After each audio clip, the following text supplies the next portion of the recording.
hay otra noticia y otro tema en El Salvador muy importante, que es la resolución de la Corte Suprema de El Salvador de avalar la reelección presidencial consecutiva que, socava la democracia en ese país, según el Departamento de Estado de Estados Unidos.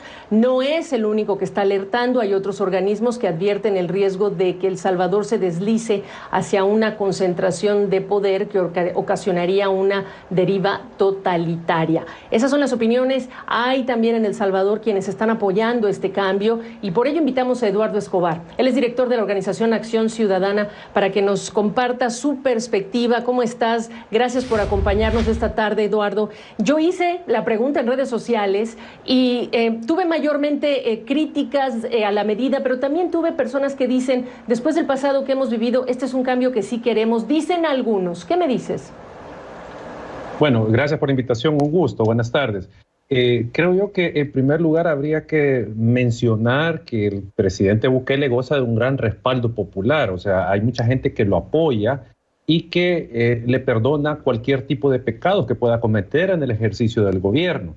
Y en esa medida, ese apoyo popular era difícil que no se fuera a aprovechar por medio de plantear la reelección. O sea, todos en el país estábamos claros que iba a buscar la reelección, pero no sabíamos en qué momento y por cuál mecanismo lo iba a hacer. Se hablaba de una constituyente o de estas reformas a la Constitución que están propulsando desde el Ejecutivo o por la vía de la sala de lo constitucional, pero no pensábamos que iba a ser ya con un proceso que estaba en marcha, porque esa resolución es de un proceso anterior que ya estaba en marcha.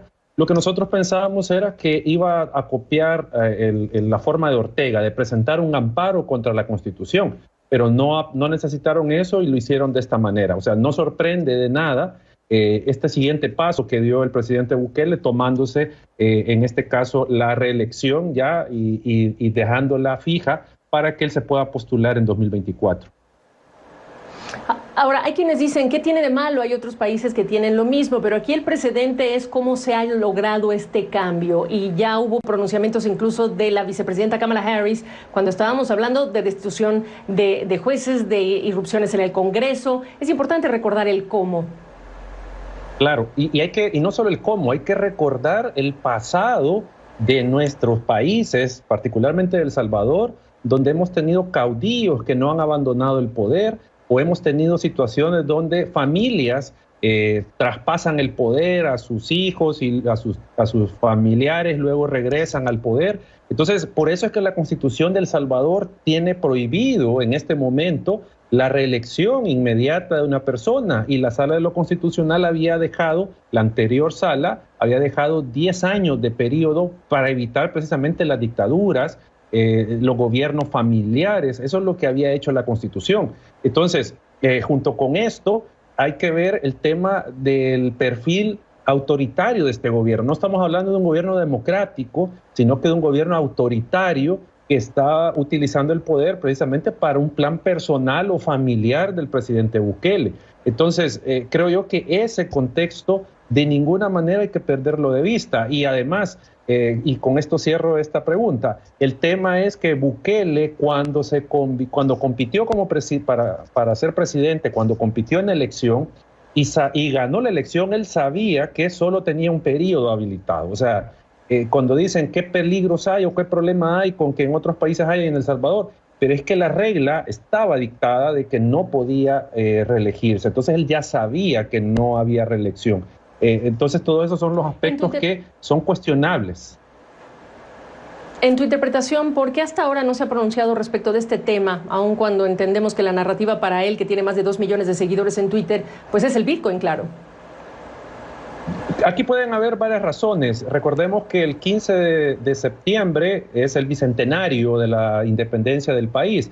Entonces pareciera que él se está guardando tal vez para ese momento, para aparecer de forma grandilocuente cuando se celebre el bicentenario.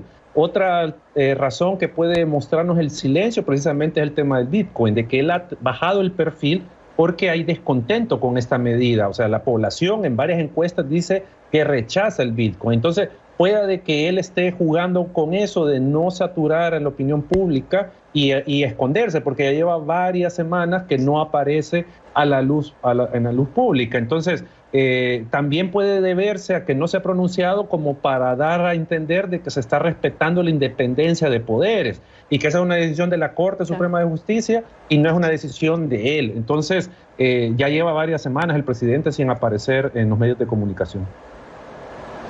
Bueno, lo cierto sí es que tenemos que analizar las consecuencias que puede tener desde la óptica de un país que depende mucho de financiamiento externo, que tiene el dólar como su moneda, entre otros aspectos. De momento te agradezco esta primera perspectiva, Eduardo. No, un gusto y a las órdenes y un saludo.